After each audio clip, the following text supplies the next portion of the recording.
ನಮಸ್ತೆ ವೀಕ್ಷಕರೇ, ಉತ್ತರ ಕರ್ನಾಟಕದ ಅಡುಗೆ ಮನೆಗೆ ಸ್ವಾಗತ.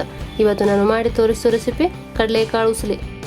ಕಡಲೆಕಾಳು ಉಸುಳಿ ಮಾಡಲು ಬೇಕಾಗಿರುವ ಸಾಮಗ್ರಿಗಳು: ಮೊದಲನೇದಾಗಿ 1 ಕಪ್ ಇಡೀ ರಾತ್ರಿ ನೆನೆಸಿರುವಂಥ ಕಡಲೆಕಾಳು, ಅರ್ಧ ಕಪ್ ಕಾಯಿ ತುರಿ, 4 ರಿಂದ 5 ಸಣ್ಣಗೆ ಕತ್ತರಿಸಿದ ಹಸಿಮೆಣಸಿನಕಾಯಿ, ಸ್ವಲ್ಪ ಕೊತ್ತಂಬರಿ, ಸ್ವಲ್ಪ ಕರಿಬೇವು, 1 ಟೇಬಲ್ ಸ್ಪೂನ್ ಉಪ್ಪು, ಅರ್ಧ ಟೇಬಲ್ ಸ್ಪೂನ್ ಸಾಸಿವೆ, ಅರ್ಧ ಟೇಬಲ್ ಸ್ಪೂನ್ ಜೀರಿಗೆ, ಅರ್ಧ ಟೇಬಲ್ ಸ್ಪೂನ್ ಅರಿಶಿನ ಪುಡಿ.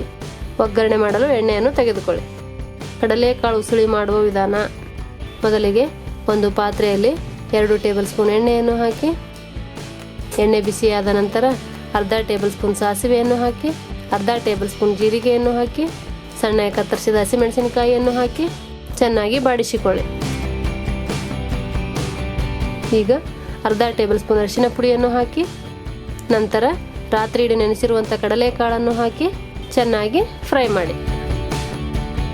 ಕಡಲೆಕಾಳನ್ನು 2 ರಿಂದ 3 ವಿಜಿಲ್ ಹೊಡಿಸಿ ಕುಕ್ಕರ್ನಲ್ಲಾದರೂ ಬೇಯಿಸ್ಕೋಬೋದು, ಇಲ್ಲ ಅಂದರೆ ಒಗ್ಗರಣೆಯಲ್ಲಾದರೂ ಬೇಯಿಸಿಕೊಳ್ಳಬಹುದು.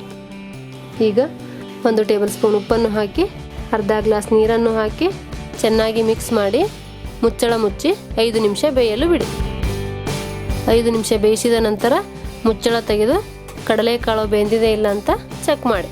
ಬೆಂದಿದ್ದರೆ ಸ್ವಲ್ಪ ಕಾಯಿ ತುರಿ ಹಾಕಿ, ಸ್ವಲ್ಪ ಕೊತ್ತಂಬರಿ ಹಾಕಿ ಚೆನ್ನಾಗಿ ಮಿಕ್ಸ್ ಮಾಡಿದರೆ ಬಿಸಿ ಬಿಸಿಯಾಗಿರುವಂಥ ಕಡಲೆಕಾಳು ಉಸುಳಿ ಸವಿಯಲು ರೆಡಿ. ಕಡಲೆಕಾಳು ಉಸುಳಿ ಮಾಡೋ ವಿಧಾನ ನಿಮಗೆ ಇಷ್ಟವಾದಲ್ಲಿ ಲೈಕ್ ಮಾಡಿ, ಕಮೆಂಟ್ ಮಾಡಿ, ಸಬ್ಸ್ಕ್ರೈಬ್ ಆಗಿ. ಧನ್ಯವಾದಗಳು.